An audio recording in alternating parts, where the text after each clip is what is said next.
Hello guys, সবাই কেমন আছেন? আমি আজকে আপনাদের সাথে আবার একটা নতুন ভিডিও নিয়ে শেয়ার করতে চলে আসলাম। আমি প্রথমে বসুন্ধরা ছিলাম, বসুন্ধরা থেকে টুকটাক আমরা ঘুরতে গিয়েছিলাম মেয়েকে নিয়ে, তাই বেলুন টেলুন দেখে চলে গেলাম আমরা এখন ফার্ম গেটে। দেখতে পাচ্ছেন আমার মেয়েকে নিয়ে আমরা ফার্ম গেটে যাচ্ছি। তাই বসুন্ধরার সামনে এত সুন্দর বেলুন কার না ভালো লাগে। এটা হচ্ছে ফার্ম গেট, যেখানে ফুচকাগুলো অনেক অনেক খুব পছন্দ। আমি আমার মেয়ে ফুচকা খাওয়ার জন্য আমরা সবাই টুকটাক দেখতেছিলাম, আর ফুচকার অর্ডার দিয়ে আমরা টুকটাক ভিডিও করতেছিলাম। যে দেখতেই পাচ্ছেন, তার মাঝখান থেকে সুন্দর করে একটা পিচ্চি আসে আমাদেরকে বলতেছে যে তাকে টাকা দিতে হবে। সচরাচর আমি কখনো কাউকে টাকা দেই না।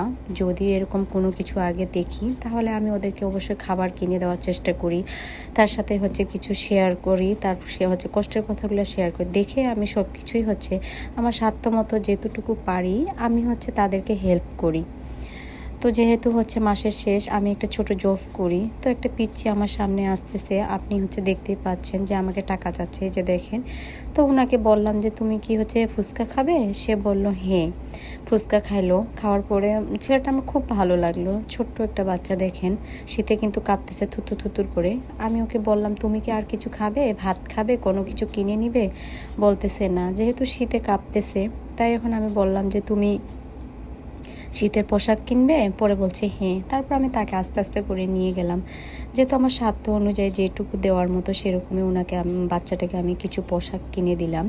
সে অনেক অনেক খুশি হয়ে আর তাকাচ্ছে না, দেখতে পাচ্ছেন চলে যাচ্ছে। পারলে আপনারাও হেল্প করবেন বাচ্চাটাকে। আর অবশ্যই আমি কিন্তু ভাইরাল করার জন্য না, আসলে আপনারা যে যেখানেই থাকেন না কেন, যেতটুকু হোক না কেন